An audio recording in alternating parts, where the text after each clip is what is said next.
And we are back for some more King of the Castle. And thank you very much for that subscription, X-Gemini. 35 months. Very nice. And howdy, Sir Slipty Slap. How's it going? Let's go ahead and get started with Queen Zoya.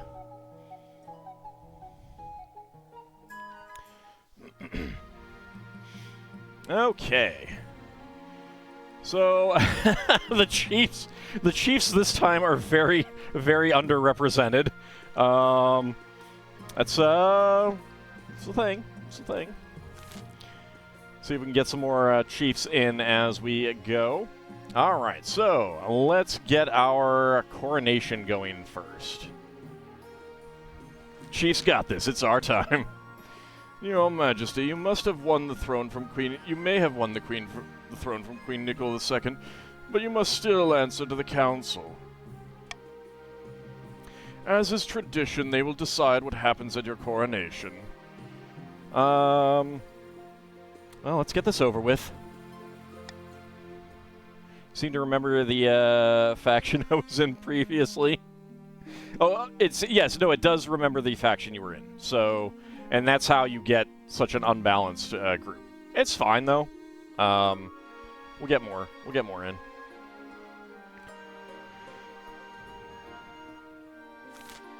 Shall we call the nobles in? Alright, so do we require that everyone wear black and listen to dreary Eastern music? Do we invite foreign dignitaries and show off our wealth? Do we throw the queen into the river? Or the nobles must put on a vast banquet for the queen? Well, obviously, we should throw the queen into the river. That is the monarch's vote. Get your vote in.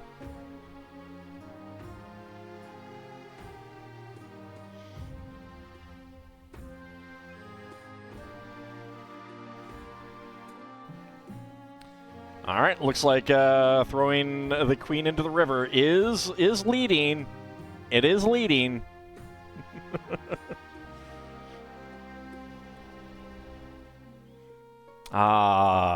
As it should be. As it should be. Alright, voting has closed. Throw the queen into the river. It's decided. The queen will be thrown into the river. Stability is now civil. Authority is now dubious. And so it begins. The nobles pick you up and carry you out to the Treadwater River, hurling you into the shallow water with a cheer. Didn't realize in time. Lost Dosh. Well, it wasn't a vote for money there. When you climb back up the banks, soaking wet, the Chancellor steps forward and places the crown upon your head. Is it your imagination, or are some of the nobles stifling giggles? Alright, let's get the council introduction. Count Preskich 99 III. Events have proceeded exactly according to plan. The throne is ours. Now just remember our agreement. In all matters of state, you shall favor the East. The East is supreme. Very good. Now introduce yourself to the rest of the council, but don't forget what I told you today. Let's introduce ourselves to the Chiefs of the North. Good luck in the days ahead, Your Highness. You'll need it dealing with us lot. And introduce ourselves to the Patricians of the Coast. A pleasure, Your Esteemed Highness. I hope to see our kingdom prosper and grow wealthy under your reign. And with that, the introductions are done. The council hall immediately fills with raised voices. Meanwhile, what do you think? Will she be a good little queen and do what she's told? Too early to tell. We should have a backup plan just in case. Alright, so it looks like we have gotten some re-rolled appearances for some people. Rax has horns. Yeah. Probably not sure about an axe yet, though. There's Chief Lizard Danger III. Bahamut there. We've just seen Preskich and Kinshir. There's Count Surrounded. And Countess Title Rabbit. Isovan we just saw. No longer twinsies. There's Abcody. And a Farsight 3 the 4th. Patricians are totally the type to put a crab in charge. Alright, and the path to victory. Oh. I think it's... Yeah, it's bugging out slightly. Let's... Can I... There we go. Boop. Fixed it. The path to victory. Your Majesty, the history books do not look kindly upon usurpers, unless, of course, they prove themselves worthy of the throne they have stolen. When you die, how do you hope the kingdom will remember you?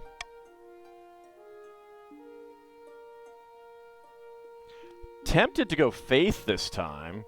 You want to check the mail? Yeah, I did too, because I was expecting a package, and sure enough, it was there, resting under the dripping from the gutter. Very nice, very nice. Had some frozen water on top. It's okay. Corrugated cardboard is a wonder. All right, so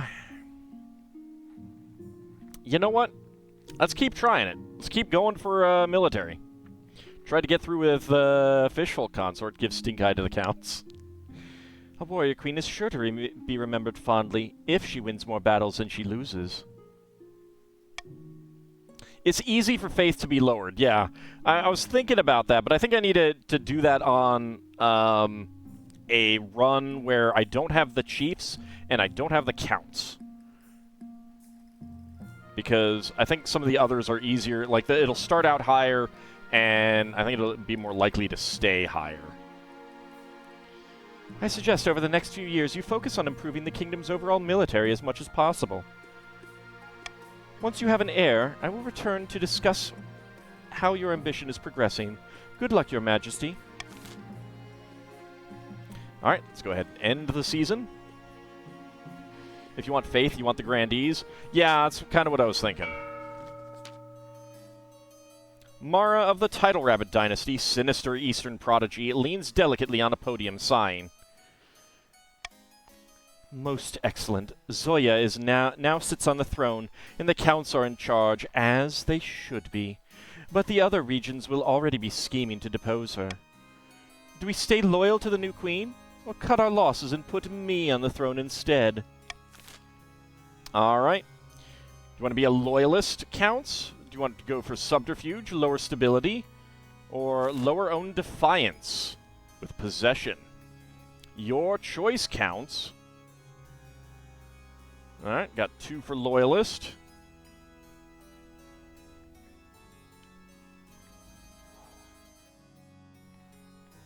That's a 3rd for loyalist. Kinshir going for subterfuge. And Title Rabbit going for loyalist as well. Alright, loyalist it is. Voting has closed.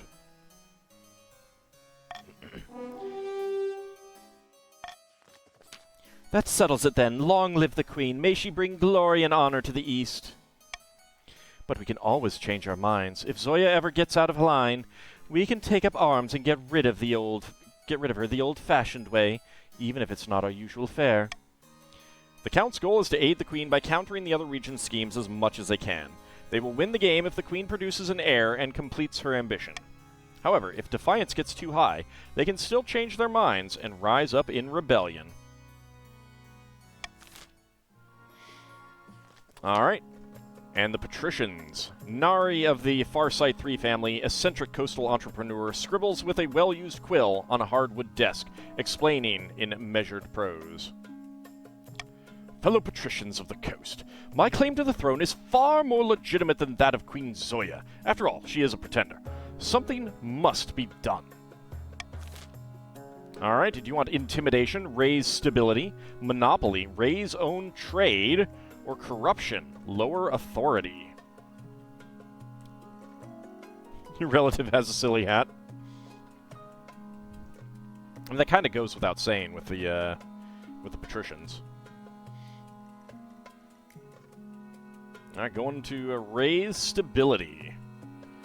Not trying to raise own trade? I'm shocked. I'm shocked. I love that the the patricians have, like, the worst trade.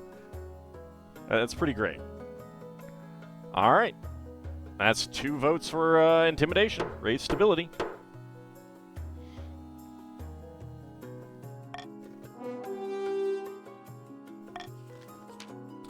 Alright, the patricians plan to hold the queen hostage in her own palace. First, they must lull the spymaster into a false sense of security.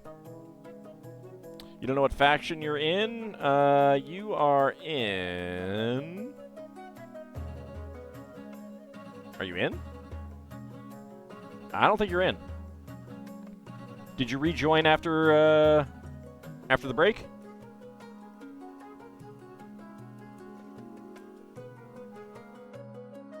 Yeah, you're not in right now. Yeah, you gotta join each round.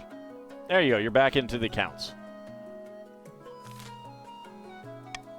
To advance their scheme, the patricians must raise stability to 5 or more in 4 seasons. Well, it's already there. Alright, and the chiefs. Selby of the Sir Slipty Slap clan, a powerful northern orator, stands precariously on a longhouse crossbeam, spitting as they speak. Chiefs of the North, we all know I should be on the throne, not this imposter Queen Zoya. How do we make that happen?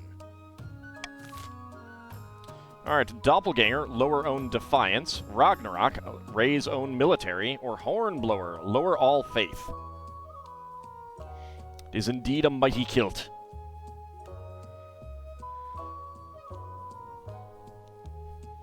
Ragnarok is back! But is Mad Martin here to celebrate? Looks like Ragnarok is the choice.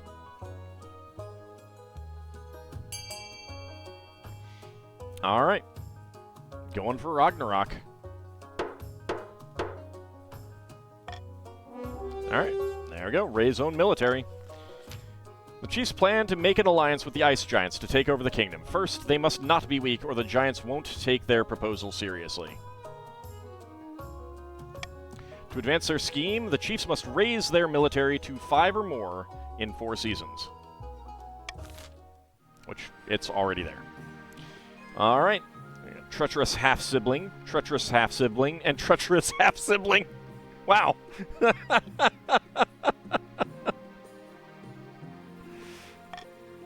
Alright, what do we get? Swing votes, stop the count, or royal gamble. Oh. Oh. Oh.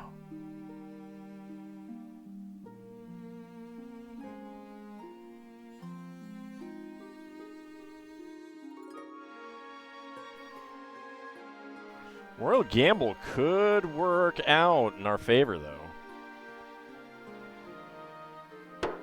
Let's choose that one. We haven't done that one. Alright, a proposition, a prediction, and the honor guard. Let's get our honor guard first. One evening, you're sitting up in bed reading some paperwork when a filth-encrusted peasant wanders into your bedchamber, as bold as brass. Hello, your Madge. Glad I finally found you. This bloody place is a maze. Mind if I take a seat? Yes, I do mind. Yeah, I'll stand in, no problem. Listen, I got a bloody great idea for you. What if gangrene could be cured with moldy bread? I haven't tried it yet, but I got a good feeling. Before the peasant can explain further, your marshal bursts into the bedchamber, sword drawn. Your Majesty, I'm sorry I didn't come sooner. I have no idea where the Palace Watch are. Do you want me to kill this intruder? Yes, kill him. He's speaking nonsense. No, I want to hold a vote on his proposal. Yeah, there we go. Whatever you say, Your Majesty. She goes and gathers up your council, who trickle into the hall in their pajamas, rubbing sleep from their eyes. They don't look particularly pleased to be woken up. Alright. Should moldy bread be used to treat infected wounds? Yes, and the pilot program will begin in the east. Yes, and the pilot program will begin in the north. Yes, and the pilot program will begin in the coast.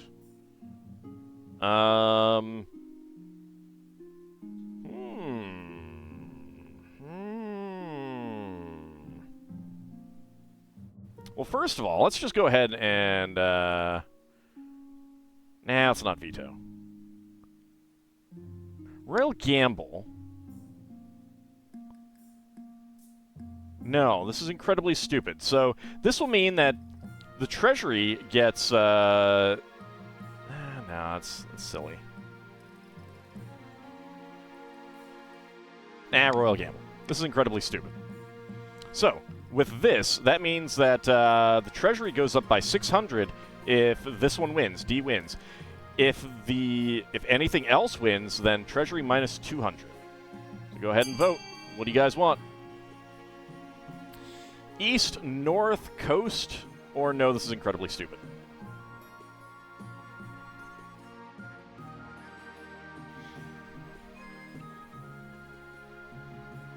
Isovan going for the north, huh?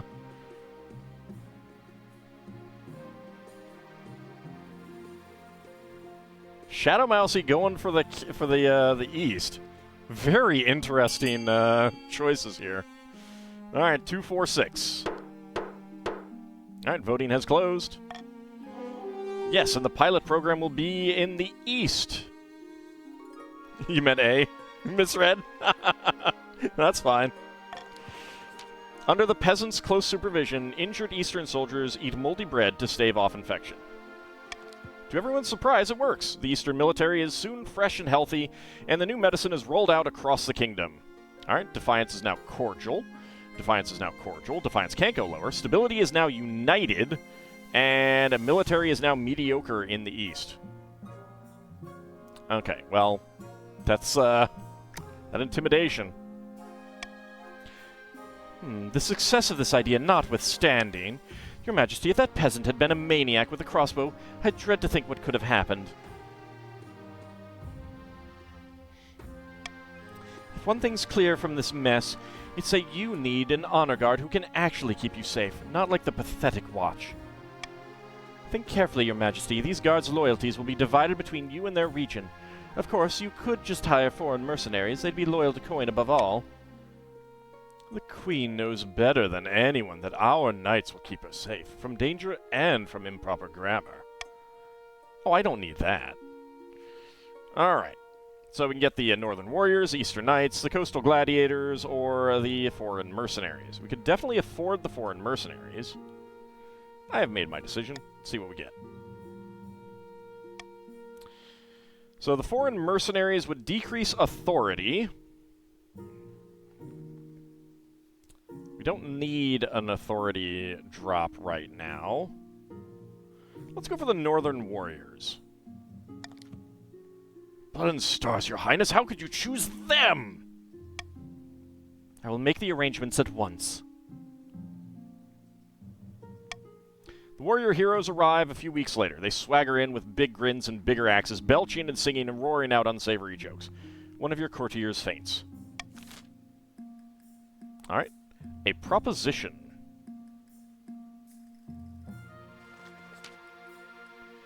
Your Majesty, I have an idea, the best since lined parchment, I dare say.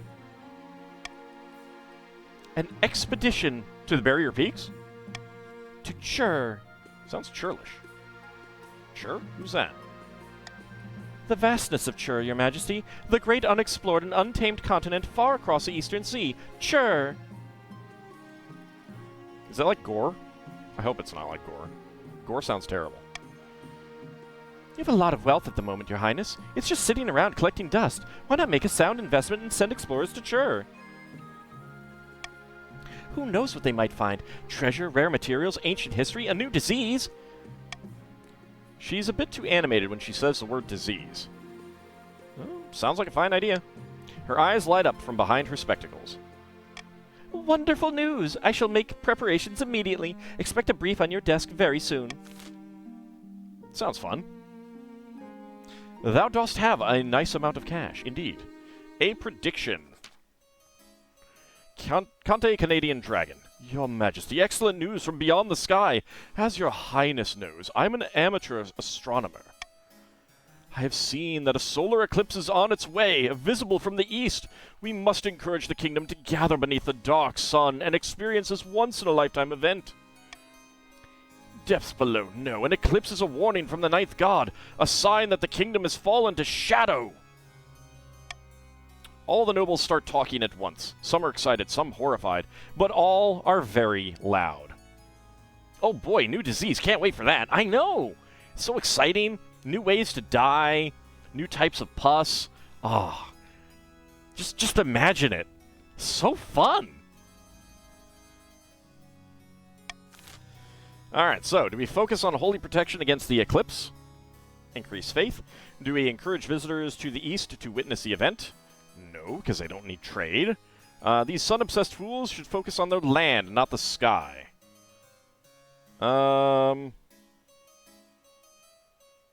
vote is focus on holy protection against the eclipse. We do not need trade, we do not need farming. These are both kind of dumb. So vote A. Focus on the holy protection against this eclipse.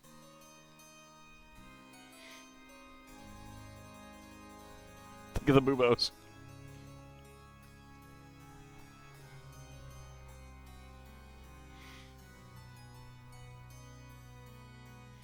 Oh, I'm proud of you people. You're voting for faith. All right, voting has closed. Focus on holy protection against this eclipse. Folklore has few specifics about the sun going dark, other than the usual, we're all going to die, so the counts turn to church scripture for help. Alright, faith is now impious, and defiance is now cordial. You hope they find something before the eclipse occurs. Well, we'll see what we get out of that. Let's go ahead and end the season. Alright, so there's a fortress to increase military among the chiefs, prison to decrease stability. The counts have a monument to increase authority, a theater to decrease authority, an aqueduct to increase farming among the patricians, and a library to increase stability among the patricians. Alright, so farming and prison are probably the best. So B and E. Get your B's and E's together. Vote B and E. You are the richest now, yeah. You could easily fund one of these. And you can do fund multiple times to add more if someone else is beating you.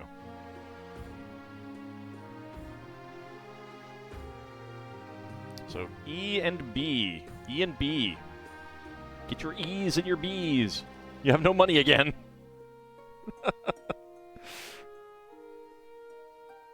Yeah, that's right. You don't. It's not my fault. I didn't do it. Don't let the A's win. Get your B's in there. And the E's. Just because farming is good for the patricians. No, fund B, not A. A is unnecessary. You guys don't need military. Why would you need military?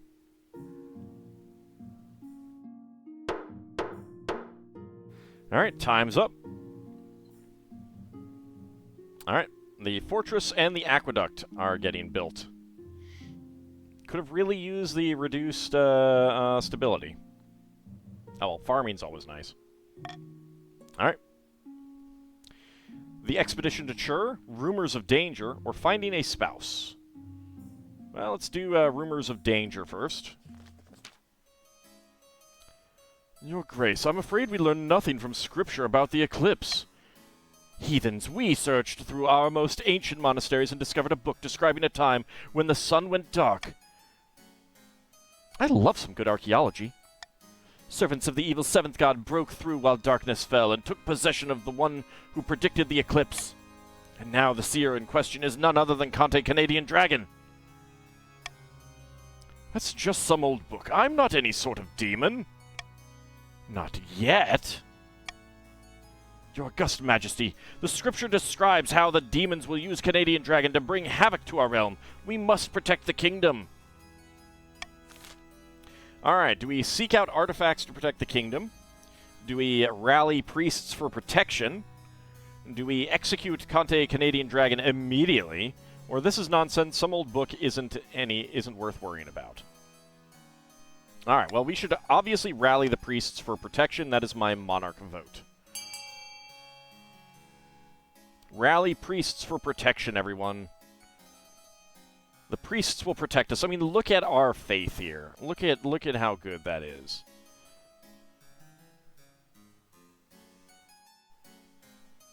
Yeah, authority's fine. Right now, nothing needs that. I can get more authority later.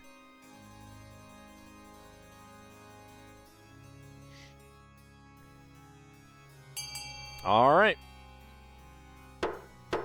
Voting has closed.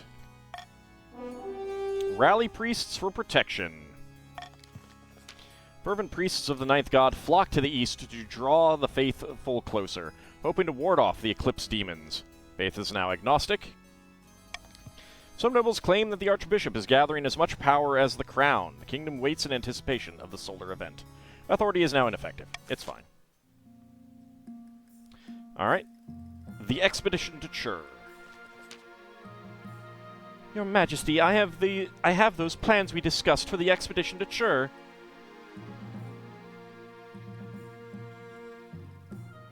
Are we almost ready to leave? Not quite, Your Highness. There are still important decisions to be made. Alright, show me. First, we'll need to decide who has the honor of building your ship. Okay, so tell me about the Patricians' ship. The Patricians offer the construct of a mighty war galleon in your name. It will be pricey, but unmatched in quality. And what about the Chief's ship? The Chiefs wish to build a ferocious longship to cross the sea. It will be well built, but it won't accommodate much on board. And what about the Count's ship? The Counts have promised a beautiful and ostentatious design, something they call a carrack. It's as expensive as it sounds, however. It doesn't actually sound that expensive. I've heard enough about the ships. Alright, so 2,500 or 1,500.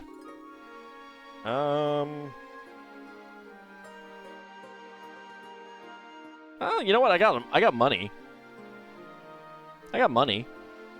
Let's go for the galleon from the Patricians. Very good, Your Majesty. Defiance is now loyal.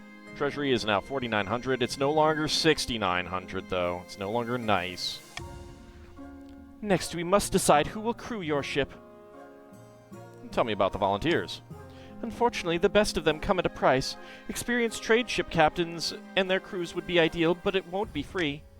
There are also those in the Navy who are equally experienced, but enlisting them would reduce our naval strength for a time. You could also levy amateur peasant crews or even use prisoners, but I don't know how much you could trust them to get to where they need to go. Alright, hire an experienced crew. I will conscript a crew from the Navy. Which I don't... I think it's kind of guaranteed that they're gonna get this, so... Prisoners running the ship, what could go wrong? I will hire an experienced crew. I will make the arrangements. There's one more thing, Your Majesty. The ship will be large enough to house additional expedition members or store extra cargo you wish to send across the sea. She hands you a list indicating that there's room on the boat to fit in 2 options. What would the scholars bring on the expedition? Quail University will be interested in whatever we find in Chur. It is a vast, unexplored wilderness, after all. Their expertise would also be useful in deciding what to bring back or in studying what cannot be moved. Why bring priests of the Ninth God? There's no telling what horrors might be found in Chur. It is likely a lawless, godless place. We'll surely need the protection of the Ninth God. A battalion of soldiers? What could that do? The Patricians are volunteering some of their finest warriors for the journey. Chur is an unknown but almost certainly dangerous place. It would be prudent for our expedition and investment to have protection. Put gold in the hold? What for? It may sound far-fetched, Your Majesty, but there is every possibility that Chur is inhabited. With valuables, we could trade with the locals for whatever secrets or rare resources they possess. Why would I want horse stalls on the ship? To bring horses, of course. Chur is a vast place, larger than Elrusia and Ethos combined. Your expedition will benefit from moving quickly. Alright, I'm ready to make my choices. Very good. What shall we take? Let's go ahead and send along scholars from the university. Excellent. Let me just write that down. And what will you choose for the final room on the ship? Let's send soldiers from the coast. Of course, I'm sure they will put the crew's mind at ease. Fantastic, I think that's everything. I shall get to work immediately, Your Majesty. She picks up her scribbled notes and diagrams and hurries out of the room, her spectacles bouncing slightly on her nose. The ship is completed in record time. Clearly the patricians are eager to impress. You see it off from the harbor by the end of the season. The crew are eager and the ship looks sturdy. You can only hope they bring back something worth the investment, or come back at all. Alright, and finding a spouse. Your Majesty, it's important that you find a spouse sooner rather than later. I'll take the liberty of finding eligible candidates. What is your preference? Men, women, or do you not mind? Let's go for women. Thank you, Your Majesty. I'll send out messengers to the most influential noble families in the kingdom. Let's see what they have to offer. It's an easy enough decision. You'll marry into the counts as we agreed before you took the throne, right? Right? We'll see. We'll see. Alright, let's go ahead and end the season.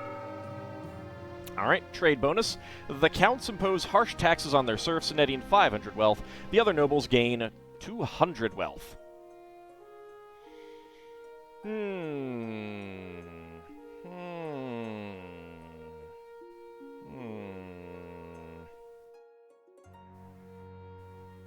You know what? We spent a lot of money. Let's confirm that tax.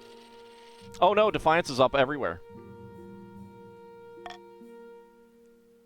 My money now. Oh, blood money. Lovely. Undercutting. Let's go to undercutting first. I'm hoping something really interesting comes from that Chur expedition. I haven't seen anything about that yet. I wanted to speak to you today about a delicate matter, Your Most August Majesty. It concerns the tallow trade. Ah, yes, I'm very familiar with it. Oh, don't worry. Don't worry. You guys got plenty of money, except Tiberiosity, and Bahamut, and Preskich. The rest of you have plenty of money. It's fine. Then you will understand our position. You see, the chiefs have quite a lot of livestock, you know. They've built up quite an impressive industry in that tundra of theirs. And you know the counts, always buying candles for this or the other. For this, that, or the other. Fancy chandeliers, creepy ritual circles, you name it. It's a match made by the ninth god. Traditionally, we patricians have facilitated this trade, making sure that a fair deal was reached on both sides. Yet now the counts buy from the chiefs directly. Ah, Bahamut, my LEGO collection is immune to mega flares. Those are garden gnomes. They're cutting us out of the deal. You can't let them get away with it. It sounds like clever business to me. Your Serene Highness, please just call a council vote, will you? Actually, I don't think I will. What if I just pay you to forget about this? Very well then. Call a council vote. My eternal thanks, Your August Majesty. Alright, force the counts to continue buying tallow through the patricians. Allow the free market to sort this one out. Bring the tallow trade under the authority of the queen rather than the patricians. Some authority would be good. Ban the sale of tallow altogether.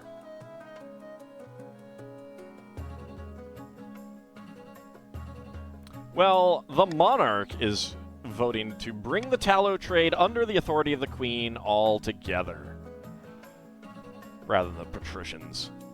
Alright, vote! Vote! What do you want? Obviously, we should bring the tallow trade under the authority of the queen. Obviously. That is the right and proper thing to do in this realm. You know it. I know it. We all know it.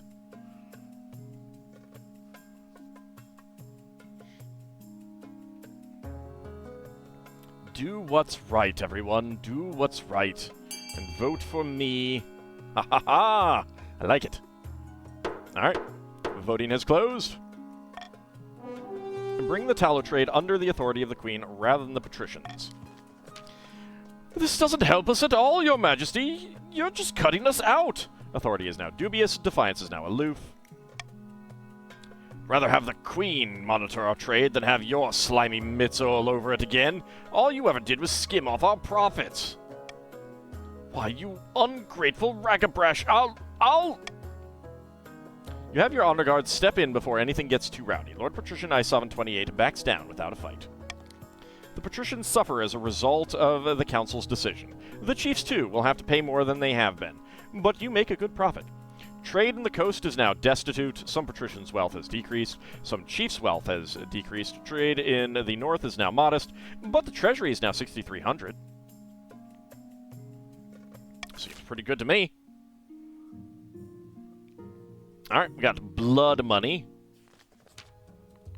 We can almost sell our gnomes. Excuse me? Nothing is wrong. Absolutely nothing is wrong in the north. Really? Because you're looking at me like you swallowed a wasp. Things must have changed. It calls for a celebratory glass of wine, I think. Let's have that. There's definitely not an old witch who lives at the border of my lands, and I definitely haven't been having money troubles. Well, that's really good to hear. It's really good to hear, Chief Bahamut. I'm glad to hear that you're definitely not having any money problems, and there are no witches living at the border of your lands. And most importantly, she didn't offer me a fortune in exchange for just a drop of my blood, an offer which I absolutely didn't accept. Chief Bahamut's wealth has increased to 750. Do you need to send a Mega Flare my way? No, obviously not, since everything is going swimmingly up in the north.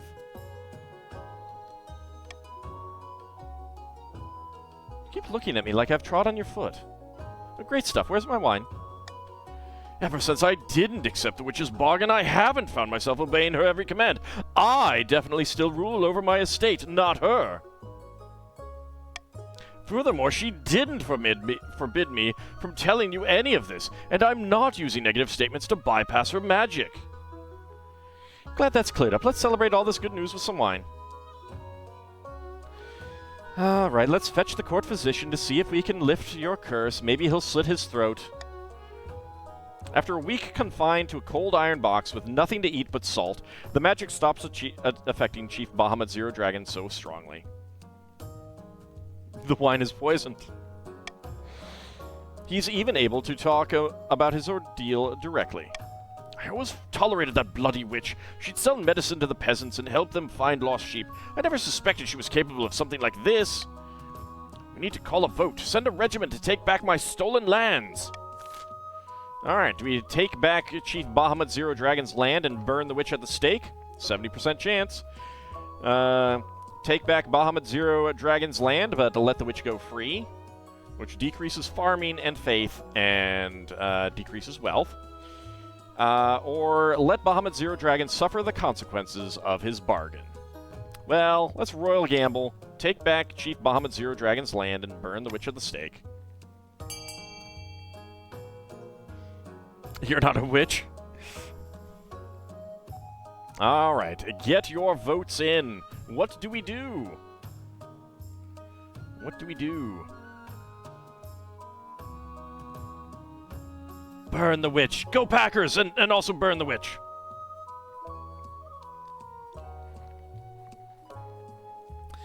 Looks like we're going to take back Chief Bahamut Zero Dragon's land. Or try to. Will we fail? You do not appreciate being cursed? You'll get better. You'll get better. Voting has closed. Alright. I get some money out of that. Also, we're back up to the nice number. I like money. Oh, wow. 70% and it failed. Military in the north is now capable. When the northern troops arrive on Chief Bahamut Zero Dragon's estate, the land itself fights them. The soil swallows them whole. Trees snatch them up and tear them apart. By the time they fight their way through to the manor, the witch has already escaped, along with what remained of Bahamut Zero Dragon's gold. Womp womp.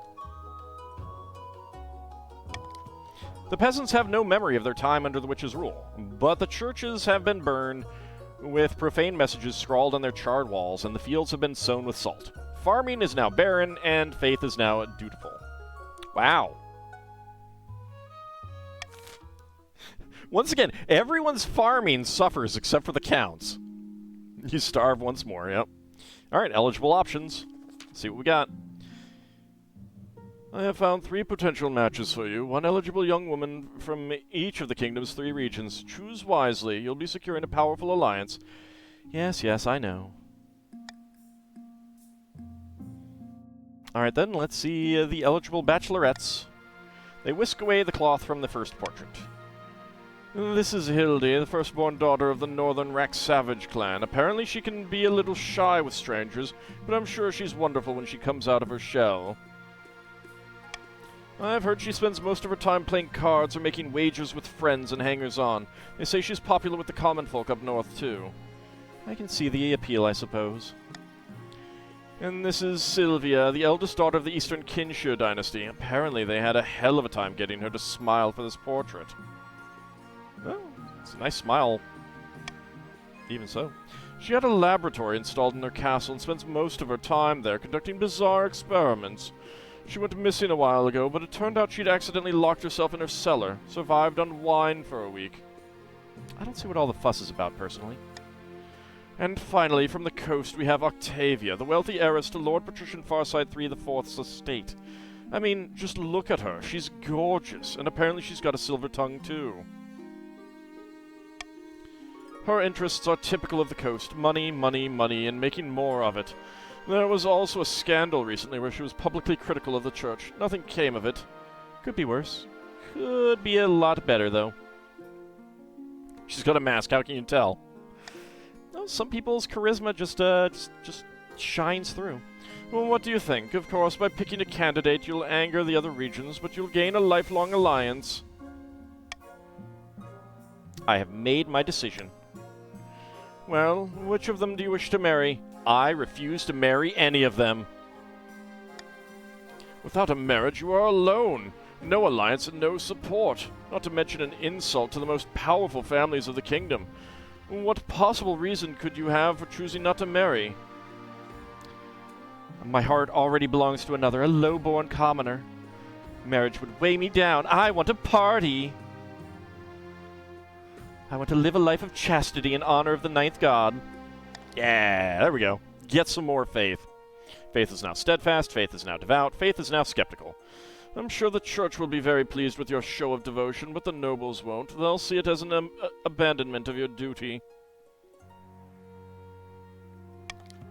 Yeah, I'm hoping that fish air pops up. Alright, defiance is now aloof, defiance is now grumbling, defiance is now grumbling, and stability is now steady. Good luck in the days ahead. You'll need it. Alright, let's go ahead and end the season. Alright, swing votes. Monarch's Golden Choice or Call for Unity. Let's go ahead and adopt the Monarch's Golden Choice and swap out Monarch's Vote. Alright. The Eclipse, Vultures, and Famine. Oh, well, we should do Famine first. It's you, Chancellor. Should be an option, yeah. Hello, Your Majesty. I've traveled all the way from the north to beg you to do something about the price of grain. I can't afford to feed my family. A day of back-breaking work isn't enough to buy a Super Aloo. Yeah, it's still there. It's still there. Stability is now stable, down to a 5, which, still need to get it a little bit lower. What's a Super Aloo? Oh, it is this wonderful and delectable meal. It is 2 slices of bread with something between it, you know, oftentimes meat, possibly soup. But you could also put vegetables on there, but more importantly, soup.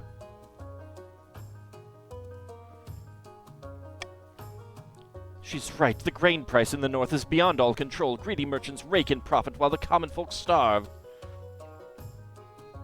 Why the heck do the Chiefs starving give us -2 stability? Because the game doesn't want the patricians to win.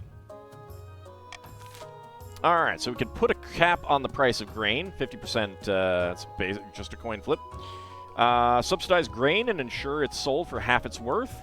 We could import grain from the east and distribute it for free. We could, the free market will correct itself in due time. Monarch's golden choice here, I think.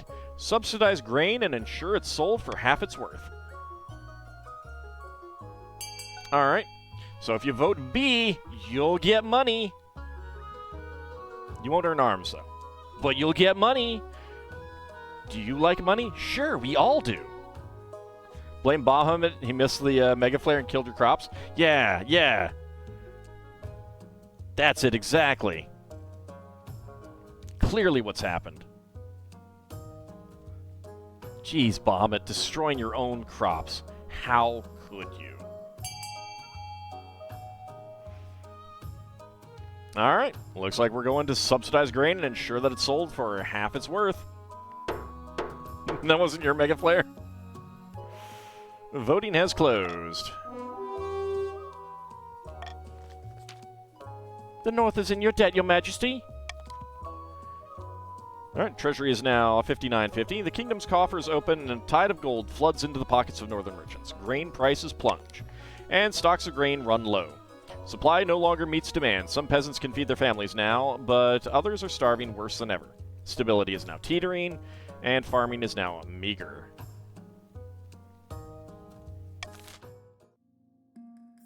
Alright. We got vultures. Is it the Vulture Clan? Lord Patrician Abcody. Greedy eastern merchants are taking advantage of cheap coastal labor, Your Esteemed Highness, exploiting our natural resources and putting our trading companies out of business. They're vultures! Vultures! Is it really such a problem? This is just business. Lord Patrician Abcody's wealth has decreased.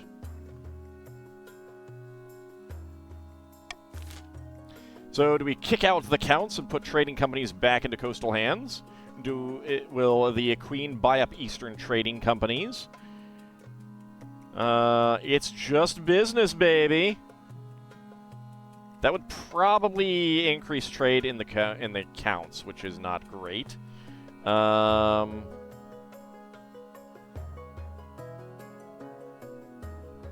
think we want to go for royal. Well, let's go to veto.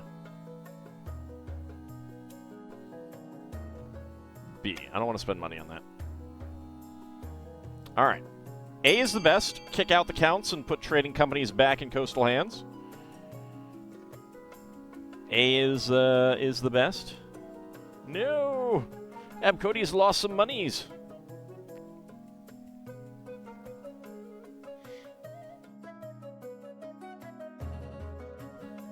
A will increase farming for the increase trade for the patricians. Oh wow, we got an even split here. All right, voting tied at 5. Looks like I get to break the tie. Kick out the counts and put trading companies back in coastal hands. Dracov's bones. Trust me, those coastal fools will run my companies into the ground. Defiance is now aggrieved in the east, and Conte Canadian Dragon's wealth has decreased. All the eastern companies in the coast are transferred to new ownership. Wine cellars, jewelers, gold mines, perfumeries. Trade is now dominant in the east, and Lord Patrician Abcody's wealth has increased. It's just business, baby. It all goes to Lord Patrician Abcody. As the months pass, it becomes evident that Conte Canadian Dragon was wrong. The companies continue to make a nice profit, and their new owner spreads the wealth all across the coast. Trade is now struggling in the coast. Alright, now it's time for the eclipse. I love that picture. In the capital, the solar eclipse does little except make the day a little gray, but in the east, it's a different story. Your Majesty, I hardly escaped alive. Please, you must help us. Conte Canadian Dragon has died. Canadian Dragon II has joined the council. Oh no. Are we sure it had anything to do with the with the eclipse and didn't have something to do with the fact that he committed suicide over losing all that money? Died. The Vampire Lord died. Howdy, Dark Flame. How's it going? You look awfully familiar. What's happened? You look awfully familiar. Yes, I have my parents' eyes. What happened to them was terrible. As the sun went dark, they changed into a monstrous demon creature, a reptile as tall as a building. They bit the heads off their servants, and more demons erupted from their corpses. We fled to churches for safety. Oh, wow. We fled to churches for safety and barred the windows against the beasts. Ninth priests are working tirelessly, praying for aid, but they grow weary. They can't last forever. Faith is now dutiful in the east.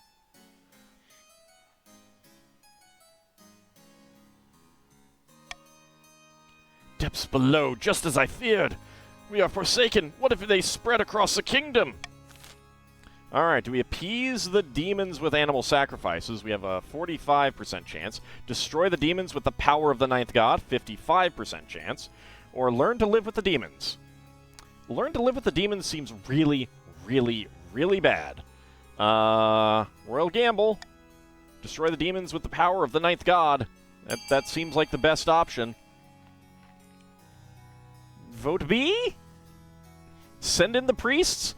You know, maybe worst case scenario, the priests just get killed and then the demons are happy and content.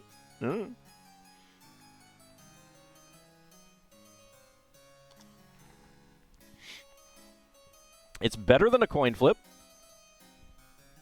We'll see how it goes. Well, it looks like we're going to try to destroy the demons with the power of the ninth god. Alright, voting has closed.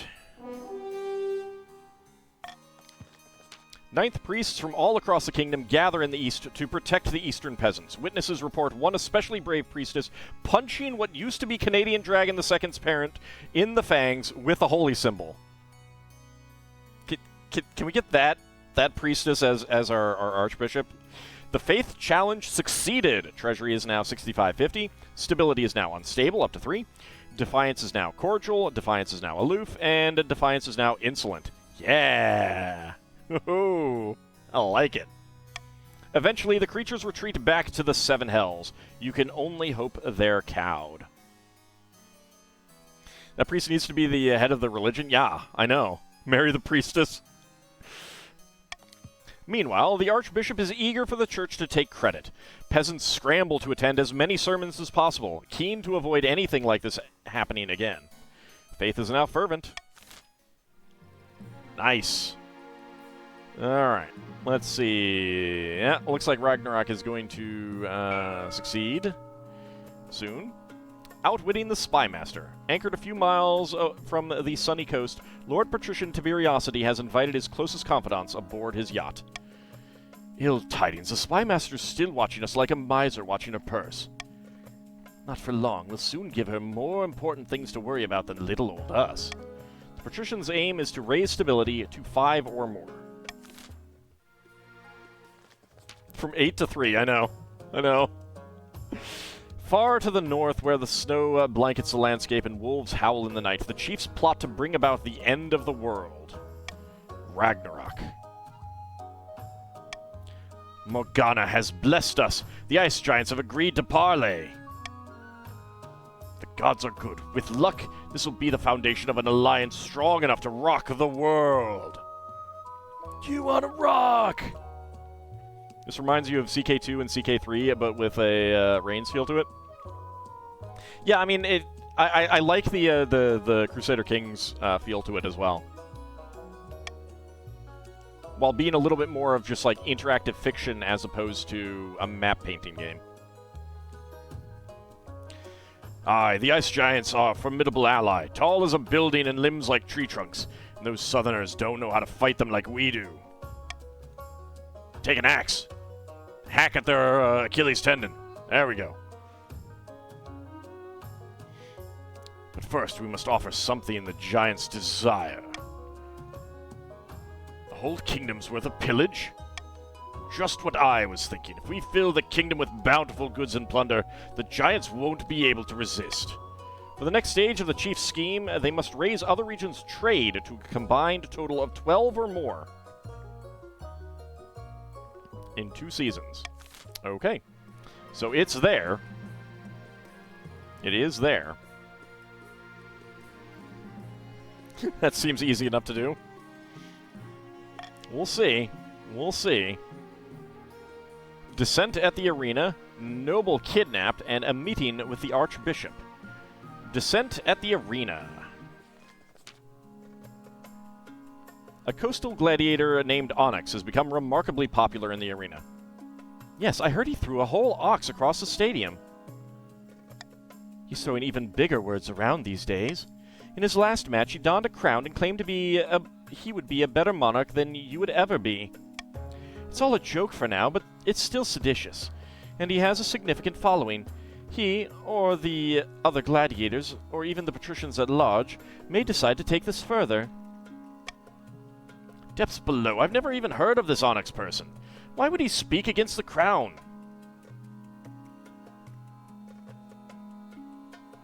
I'm happy that Onyx is comfortable to speak freely. You'll mercenary yourself to the crabs as protection. I728 nods approvingly, but it all comes down to the council's decision. Alright, leave Onyx to fight however he pleases. Lord Patrician I728 will fight Onyx in the ring to discredit him. The Queen will watch Onyx's next bout and intimidate him into silence.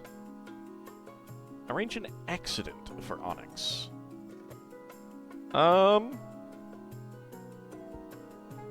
Let's go ahead and veto the accident.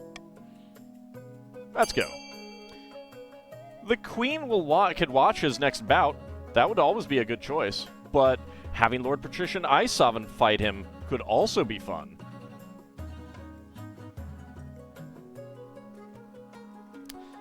You guys just want me to fail a stability challenge, huh? Just want me to fail a stability challenge. Wow. Alright, well, at least we got a little bit more going for having... Nope. Ah, there we go. Got one last B vote in there at the end. Yep. What? Me? But I'm a noble!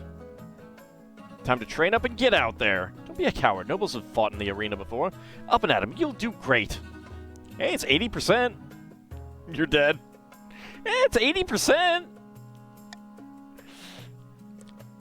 Lord Patrician Isovan 28 hurries away.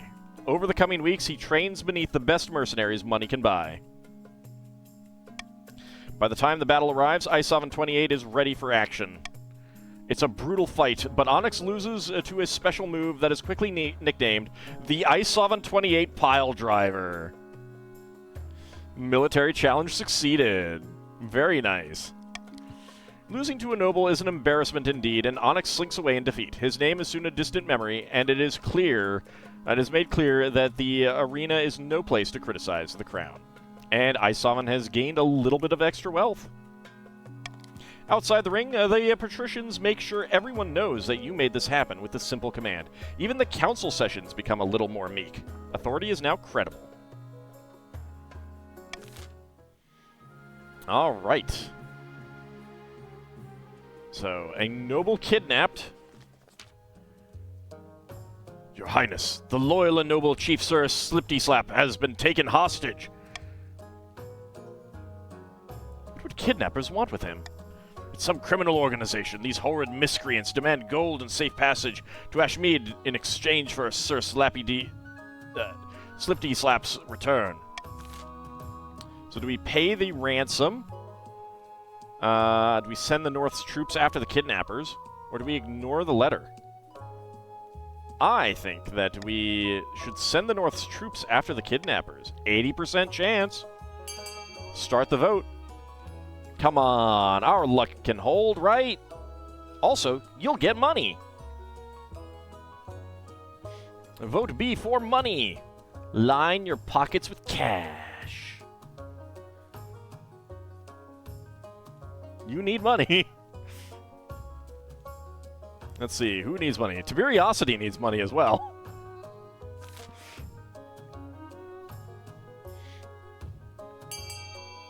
All right.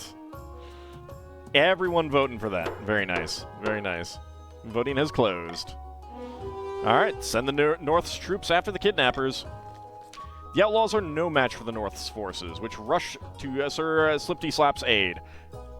That challenge succeeded. Defiance is now loyal. Authority is now commanding. During their raid, the Northern fighters even recover a hoard of gold and gems shared between the treasury and the chiefs. Some chiefs' wealth has increased, and the treasury is now up to 7982. Wow. All right. I love having cash. A meeting with the Archbishop.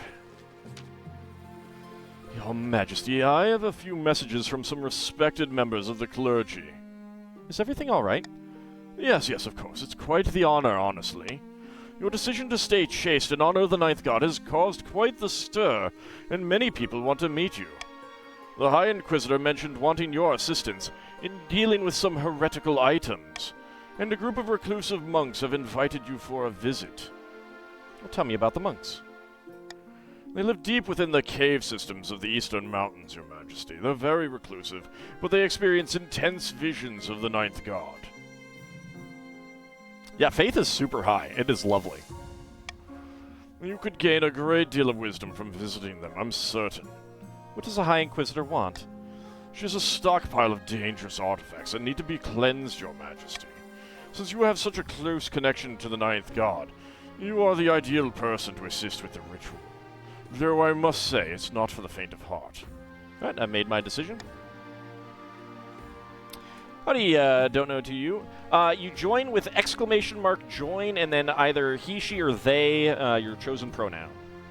The Archbishop waits patiently. I will visit the reclusive monks of the East. Very good, Your Majesty. I will let them know that you will visit the monastery soon. I don't know. Cleansing artifacts seems dangerous. That does not seem like a, Yep, you should be in there. Let's see. Yep, there you are. Right there. And if you install the plugin, then you'll get the pop-up on the screen about what your current scheme is and how much money you have. Now let's go ahead and end the season. Deep in the back rooms of the royal palace, the Eastern Counts are poring over secret letters and scribbled diagrams. On the wall is a corkboard filled with pins and crisscrossed by colored string. The Queen refuses to marry despite everyone's advice. She'd better at least get on with finding an heir, or we'll soon all be facing our doom. Indeed, the chiefs are calling up all their most famous heroes for a moot in the north. No one knows what for, but it's got to be big. And we've got to keep up our efforts. Queen Zoya isn't going anywhere on our watch. The Counts must continue to aid the Queen by countering the other region's schemes.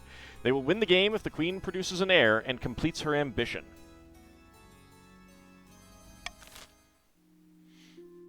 Quick, burn your own trade ships. Ooh, a moot.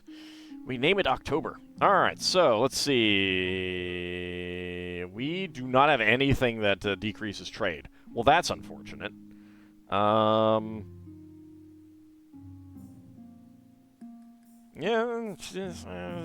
whatever. Go ahead and fund what you want. E would not help. No, E would not help. E is bad. You do not want to go for E. You don't want to go for F either, really. We got a library already. You don't need more. A cathedral would be good. Go for the cathedral and the monument. A and B. A and B. That's what you want. A and B. I said A and B. Yeah, you guys got lots of cash. Some of you guys have a lot of cash, and there's not much money going into these. Like, Ice Sovereign could just easily fund any of these. Blow away the competition.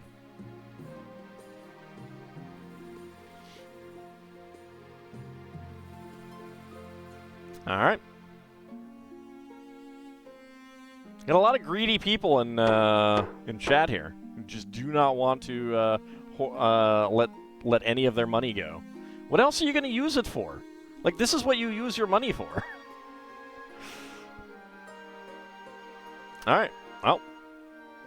Oh, good. We did get the A, at least. At the last second, we did get the A. Howdy, Macer. How's it going?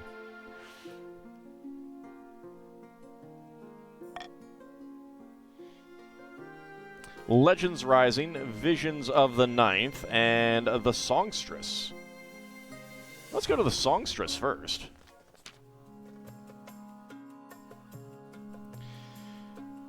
Your esteemed highness, a bard who calls herself the Songstress has been making waves in the coast.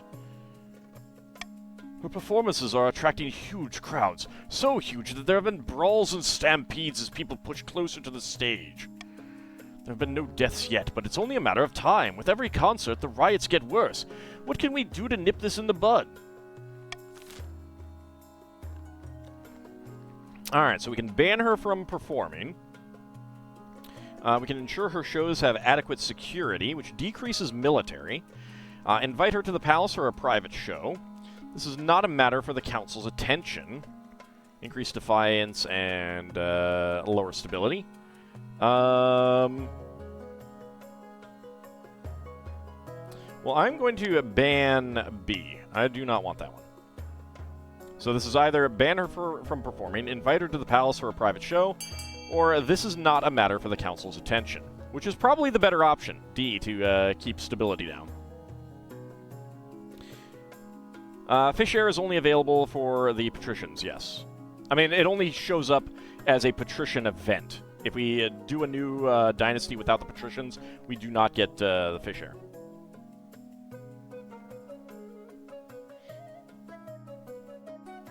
It's just a random event that can happen. We just got lucky that it happened with 2 rulers in a row. Alright. This is not a matter for the council's attention. Very well, I suppose we'll just have to let this bard continue to stir up chaos on my lands. Seems fine to me. Over the next few weeks, the riots around the Songstress's shows get worse. There are several deaths. What is so special about this woman's music? Stability is now turbulent. Alright. We got Legends Rising. You're aware of the ice giants, I hope. Brutish creatures that live in the frozen wastes beyond our northern borders. In a time before time, they ruled the north and kept people as slaves. How many patricians do we have? The same as the chiefs. There are way more counts right now, though. But it also depends on how many are actively voting and stuff, so. The chiefs are willing to let bygones be bygones. They're forging an alliance with the chiefs to bring down your kingdom.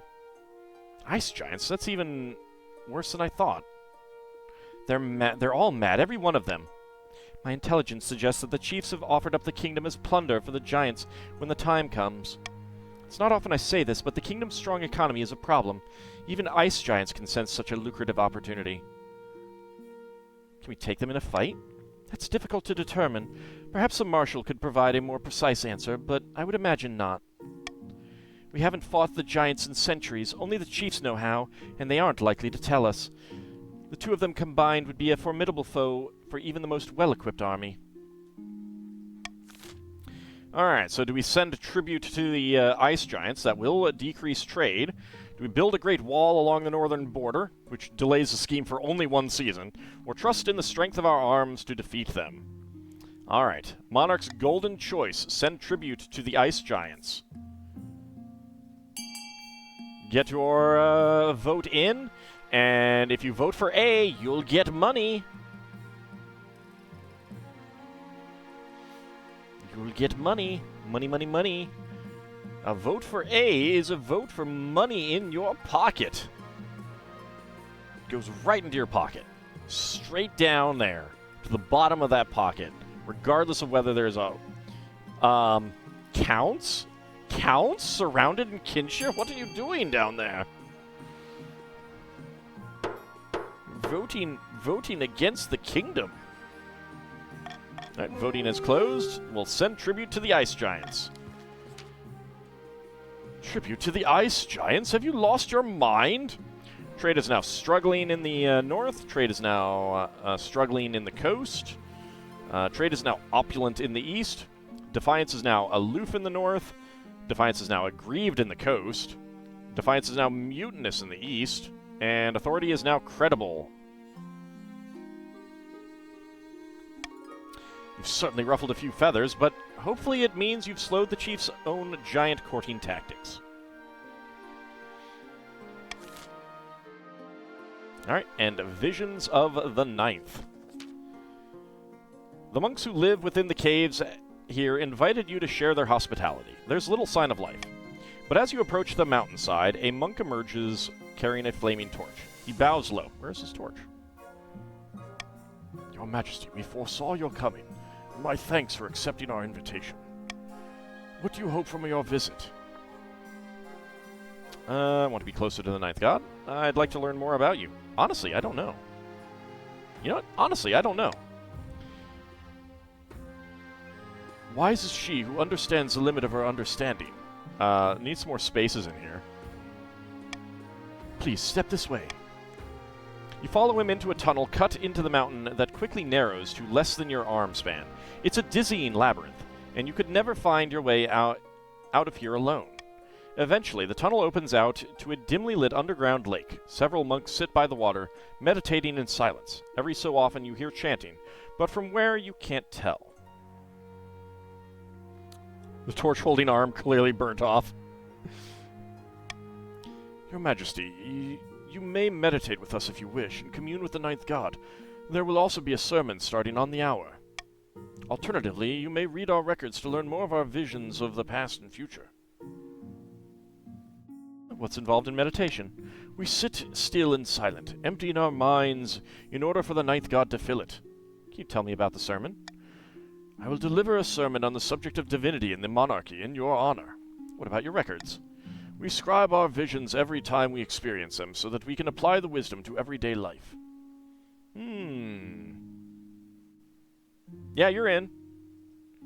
Let's see. You are, there you are. Yeah, because you did just pop up as well. Very well. I know what to do. Excellent, Your Majesty. Let's meditate beside the lake. As soon as you close your eyes, you grow more conscious of the sound of the water, footsteps, and faraway voices. Let's empty your mind. Focusing on your breath, you allow your mind to float away. Slowly, images form in your mind. Riots, flames licking at the walls of the palace. Then your own body lying broken on the ground. You open your eyes. What am I supposed to make of that? You feel a tingle. Oh, your feet tingle as you stand up, and the abbot comes to you once more. It has been several hours, Your Majesty. Would you like to speak of what the Ninth God said to you? So I'll get some more money if I keep it to myself, but... So the patricians need it to be at least 5. We got it at 2. Let's bump it up a little bit. Alright, this is what I saw. He nods gravely. The Ninth God will provide, as he always has and always will. Trust in him, and we will all be safe. You spend the night in a surprisingly cozy cave cell before making your way back to the capital the next day. Alright.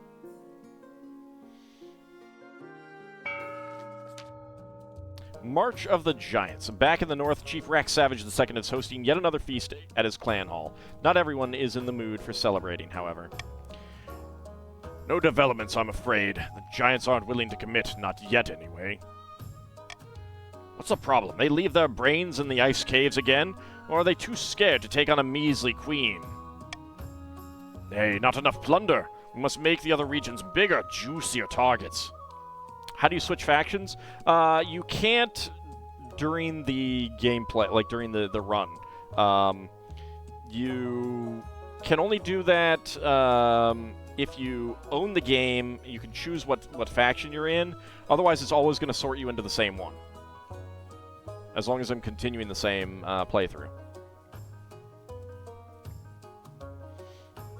But if you own the game, you can choose what faction you're in by join. I think it's, like, in this case, East, North, and Coast. And then your pronoun. The chief's aim is to raise the other region's combined trade to 12 or more. Alright. Trade bonus. The patricians make 500 wealth selling snake oil that they claim cures scrofula. The other nobles gain 200 wealth. Alright, well, counts. Let's go ahead and bribe you a little bit. We can get that lowered down a little bit. You know what, chiefs? Give me money. And patricians, we can bribe you a little bit as well.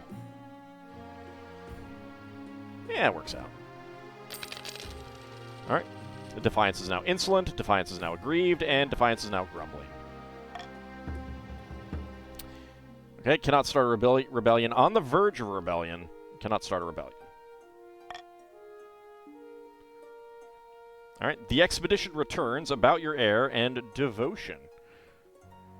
Well, the expedition returns first. Let's see what that is. In an uncharacteristically brash move, your treasurer bursts into the council chambers unannounced, right in the middle of a session. Your Majesty, the expedition you sent to Chur has finally returned!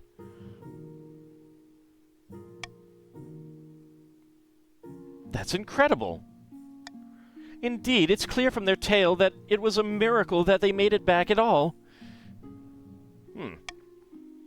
Though they have not brought us any great riches, the tale of their adventure is surely one for the ages. If they have nothing concrete to give me, then I don't care. No. Bring them here so I may hear it. You legit forgot about the expedition? The remaining crew arrive within the week. Still tired and disheveled, they all have a mad look in their eyes. Go on, take your time. Everything was going fine, Your Majesty, until we discovered the vault. Vault? Did it have money inside? That sounds ominous. It contained, I don't know how to describe them, accursed demons of the seventh god, horrors that should never be witnessed by living people. Seems fine, though. So many of us died or were driven to insanity by the voices in their heads. Right, forget I said anything. My queen, nobles of the council, we should probably decide what will be done with these poor souls. They braved the far reaches of the world in the name of our kingdom and returned. Surely a celebration is in order, or at least a few knighthoods. We will honor them all with knighthoods. They will be compensated for their troubles. We'll hold a parade in their honor. And can't afford to give them anything right now. I'm going to veto. We can't afford to give them anything right now. I do not want stability down anymore. Holding a parade in their honor would decrease defiance, so that would be the best choice, and we have the money. So C is my preferred option right now.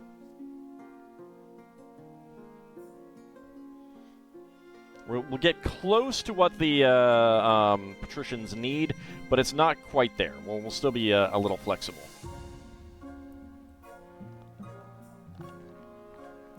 But I would really like to decrease some defiance.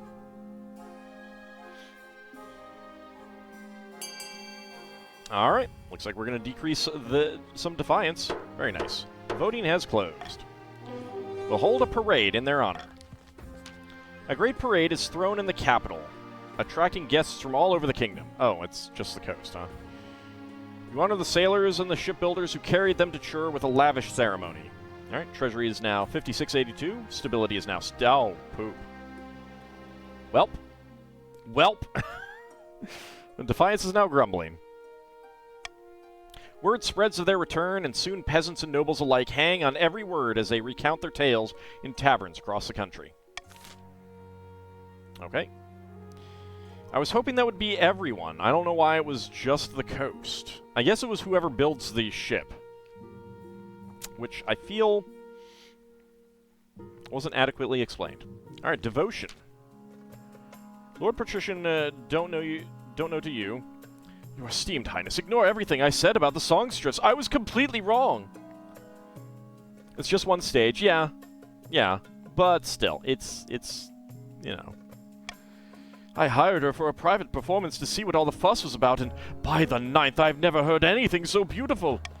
I was so moved, I immediately gave her all my money and the keys to my villa. Lord Patrician don't know to use wealth has decreased to 0. No, because they've held it for a while, so at this point it's just any time it gets to 5 at the end of a season. I think you're under some kind of spell. Perhaps I am, but if so, it was worth it to hear her sing. You simply must invite her to the palace for a performance. Your Majesty, this is deeply suspicious. We need to do something. We could send an assassin to get rid of her permanently. Ban her music. Order the spy master to investigate this phenomenon, or invite the songstress to the palace for a private show.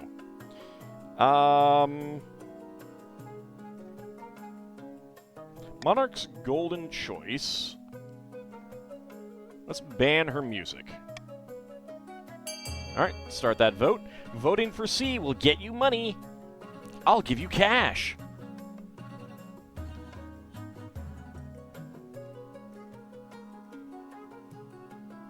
Get some of that money back, don't know to you.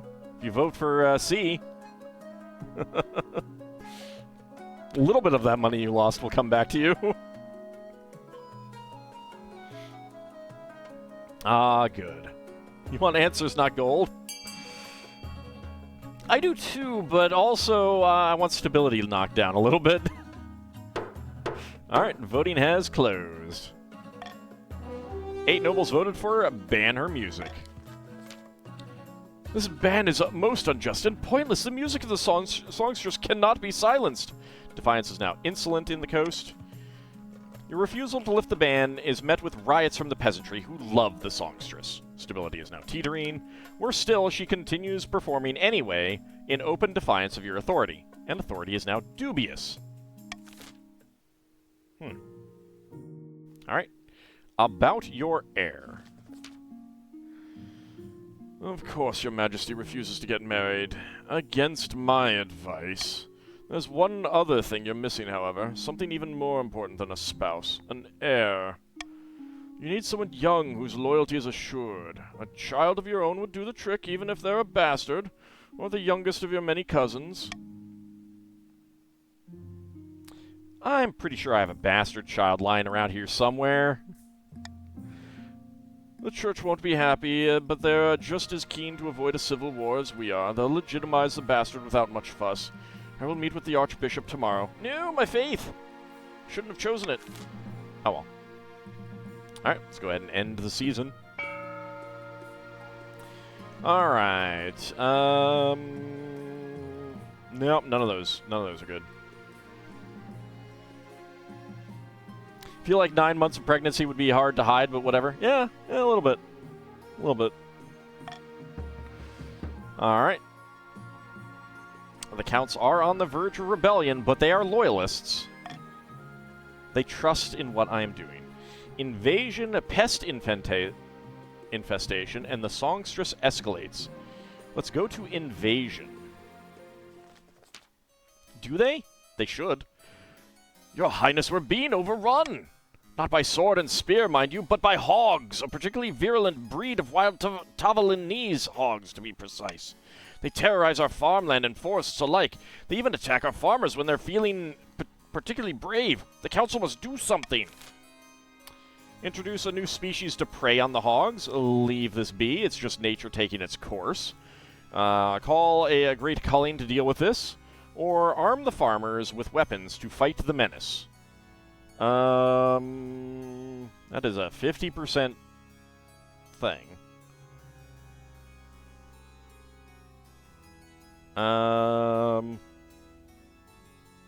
Monarch's golden choice. Call a great culling to deal with this. That'll decrease trade and farming. If we attach plows to them, can we use them to plow our fields? So if you vote for C, you'll get money. Delicious, delicious monies.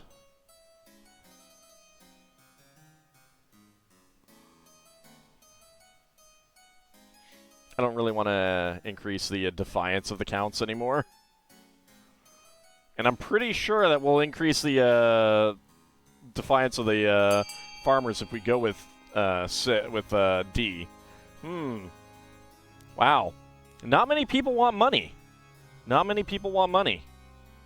That's weird. Alright, voting is closed. Arm the farmers with weapons to fight off the menace. The counts call on their reserves to donate any weapons they can. Wow, military challenge succeeded. Coin flip worked. The farmers are delighted with their new weapons. They beat back the encroaching hogs with ease. Defiance is now insolent. Some even take to hunting the hogs for food, and the wild animals become a new staple of Eastern cuisine. Farming can't go higher. Okay. Okay. The songstress escalates. Let's see what that is. Your Majesty, the songstress has been infuriated by our attempt to suppress her music. She's performing more and more. Every performance there are deaths as the audience bite and kick each other in a frenzy. Every soldier we've sent to arrest her has started worshipping her instead. Depths below. Just let the woman perform. Those peasants are lucky to have heard her music before they died. Or you were definitely enspelled. Howdy, Max here, Dev. How's it going? Let's see. We could have the songstress assassinated. We could send the army to deal with this mess. Slightly better than a coin flip. Order the spy master to investigate the phenomenon. Or lift the ban on her music. I am going to veto lifting the ban on her music. So either we assassinate her, send the army to deal with this mess, in which case we have slightly better than the coin flip, or order the spy master to investigate the phenomenon. Let's go. What do you guys want?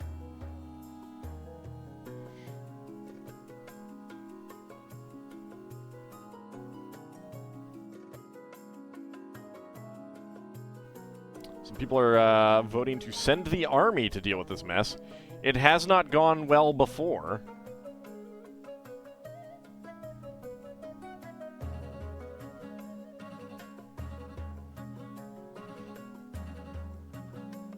Well, alright. Looks like we're going to have to send the army. Okay, voting has closed. Send the army to deal with this mess. Oh, military challenge failed. At the songstress's next show, coastal soldiers pour into the theater, weapons ready.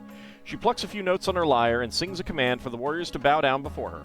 They fall to their knees, begging forgiveness. Brave knights, lay down your arms. Who sent you to do me harm? My lady, it was Queen Zoya. Forgive us, please. We did not know the beauty of your music. Then to prove your loyalty, kill the queen for me. Your Majesty, an entire division of the coastal army has pledged loyalty to the songstress. They're marching on the capital. You did this. You viewers did this. Authority is now ineffective. Well, guess we'll see how that goes. I've got a pest infestation to the north. Gods be good, I can't stand this any longer. We've got these pesky little skogs stealing food from our new fortress in the north. Our soldiers are starving. They're small creatures. Can't the soldiers fend them off? They're small, but there's a lot of them. The skogs must have moved into the cellars to steal food, since so many farms are lying fallow. Now they're taking all of it. We just don't have enough food to support the soldiers and the staff with these damned hordlings grabbing it all. Most pleasing, this is a job for Njal the foul-smelling and his group of hardy adventurers. Shouldn't this have popped up? That's Title Rabbit, isn't it?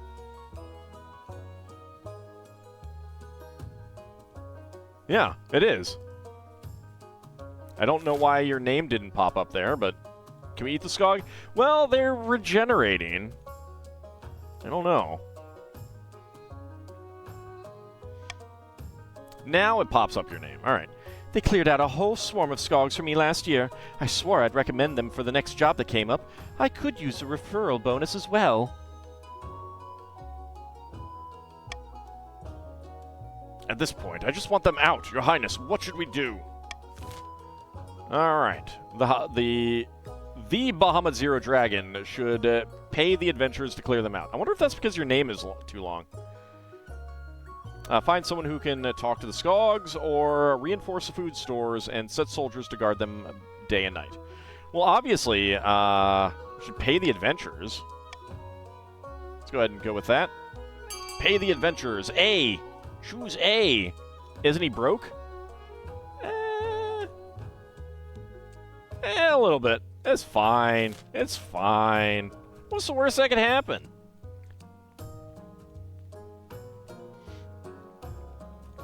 It's fine.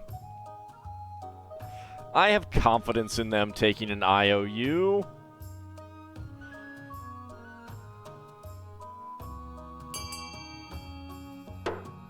Alright, voting is closed.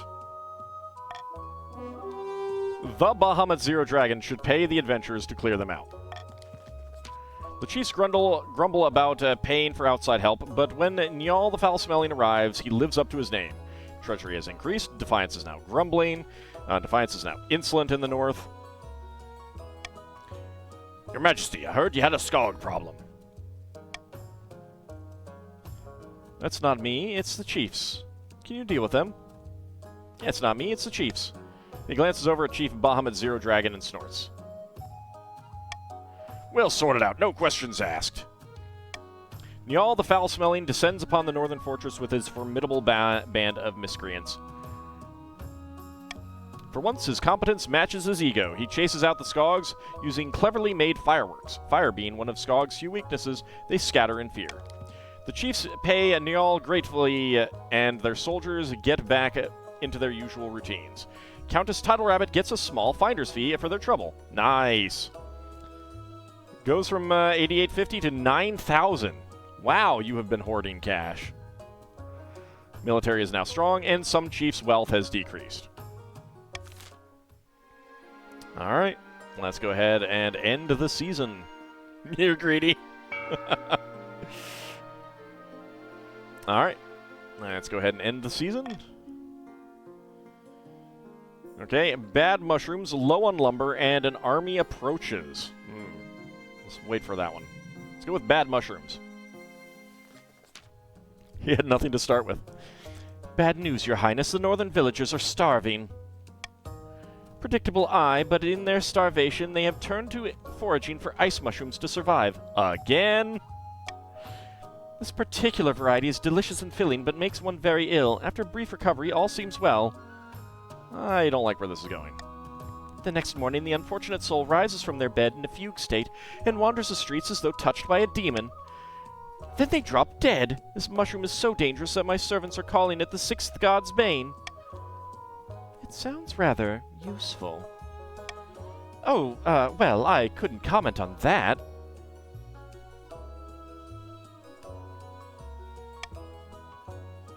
If we can't get more food in the north, we should at least tell the peasants what the sixth god's bane looks like. Alright, so, the other nobles must send aid to the north. I'm going to veto and well, no. I'll take a royal gamble. The other nobles must send aid to the north. Let's go. B would probably work out the best. It'll also increase farming. We have less than a coin flip on C, which has gone well in the past, but also hasn't gone well in the past.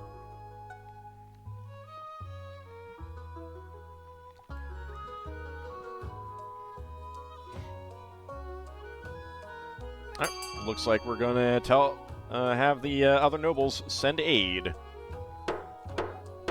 Alright, voting has closed. The other nobles must send aid to the north. Alright.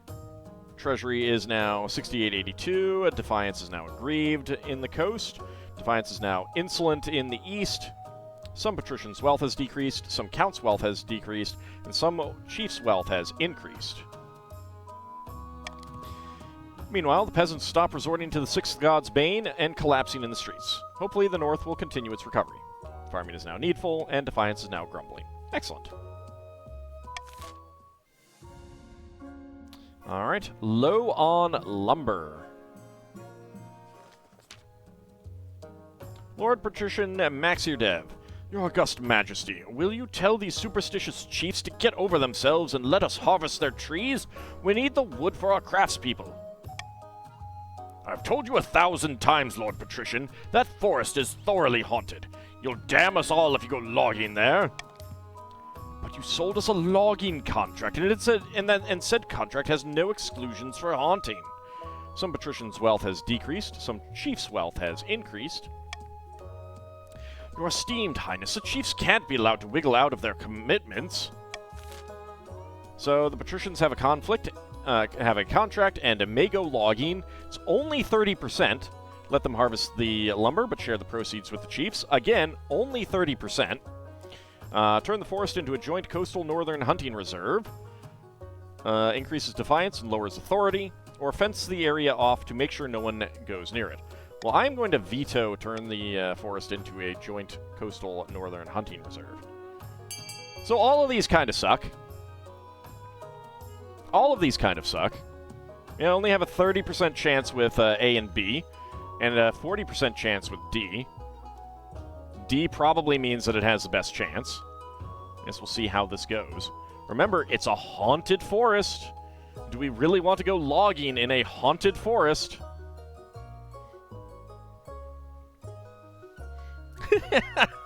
Three, 3. Wow. Alright.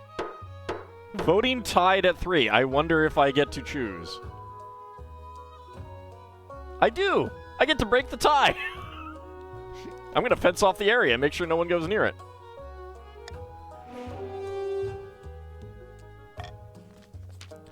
But my lumber, I paid for that! The coast's defiance is now furious, and authority challenge failed. Give it a rest, won't you? The council has spoken, and it's good for your own good. No, we're not. The crown is not hostile to you all. Look at what you're saying, Rax. The forest is haunted. It's bad. Don't go there. You're trying to warn the patricians, and the patricians are like, we just want our money. But it doesn't end there. Illegal logging camps pop up near the ancient grove, and the chiefs are forced to station soldiers in defense. Military is now capable. Lord Patrician Maxirdev denies any involvement, to no one's surprise. And an army approaches. Your Majesty, the coastal army are marching on the capital, led by the songstress. They've clearly been ensorcelled. We need to act before we find ourselves under siege. I'm sure it's fine, Your Serene Highness. The songstress just wants what's best for all of us.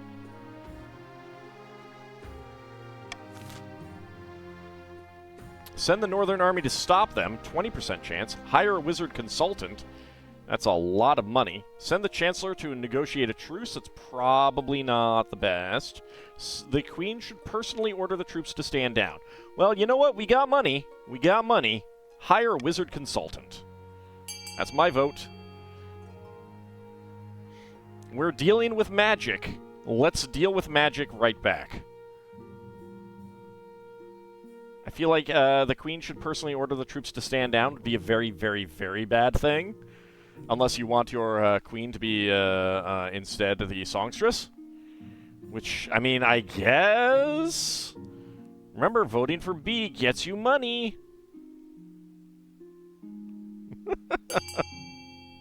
Oh, hey, oh, no. Alright, well. Voting tied at 6. I can break the choice. Alright, you guys asked for this. You guys asked for this. The Queen should personally order the troops to stand down. Once the rebellious soldiers are within a few miles of the city walls, you ride out atop a pure white stallion. You're accompanied only by your northern warriors. I may have doomed us all. I may have. There are a lot of coastal soldiers. Endless weapons bristle across a mud-churned field. When the wielders see you, they start jeering and shouting.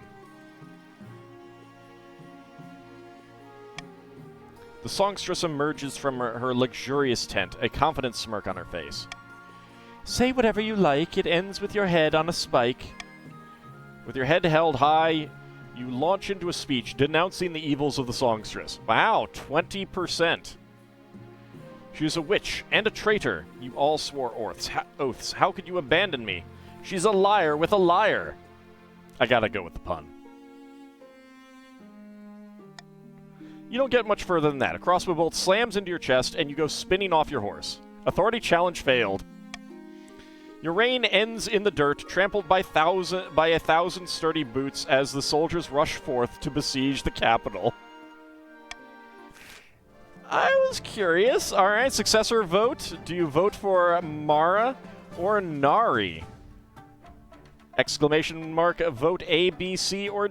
Well, A or B.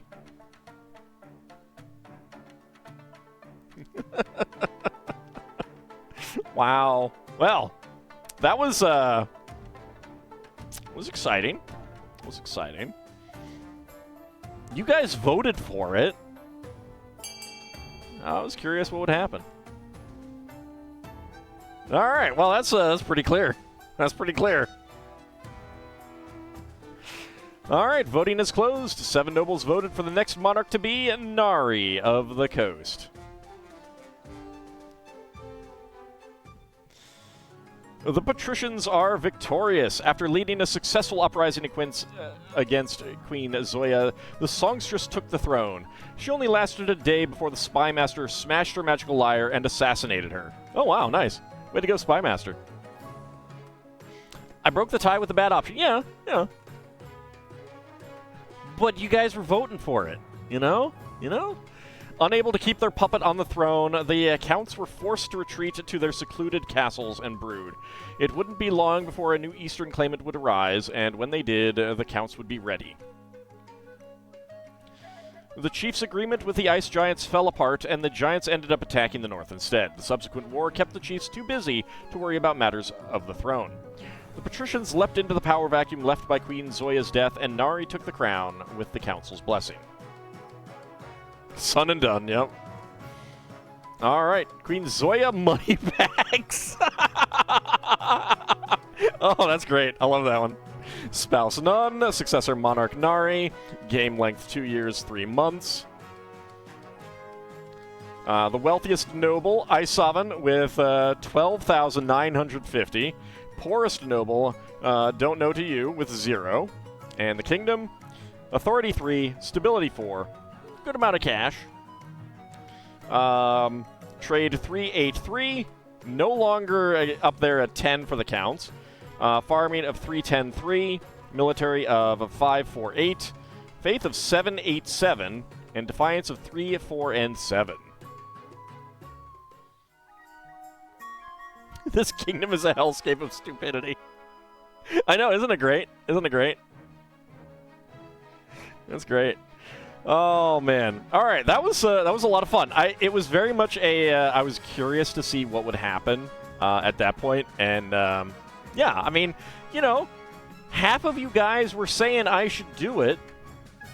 Half of you guys were saying I should do it. It's not like it was a sweep for hiring the wizard. So I'm just saying it's on you guys. You made the choice. Oh, all right. But this is probably going to be the last session of King of the Castle for a time, because later this week, Like a Dragon Infinite Wealth is coming out, and that's what I plan to play next Monday. But I definitely plan to come back to this game because it is a blast. It is a lot of fun. I really do enjoy it, and I hope you guys have been enjoying it as well. Wise Uncle once said, only magic can defeat magic. I mean, but maybe I could have, you know, the magic of my charisma and my voice could have succeeded. Yeah, yeah.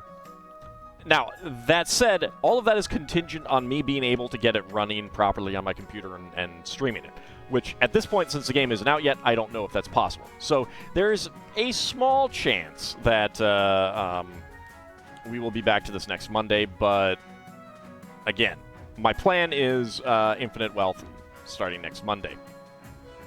Because I really had a ton of fun with,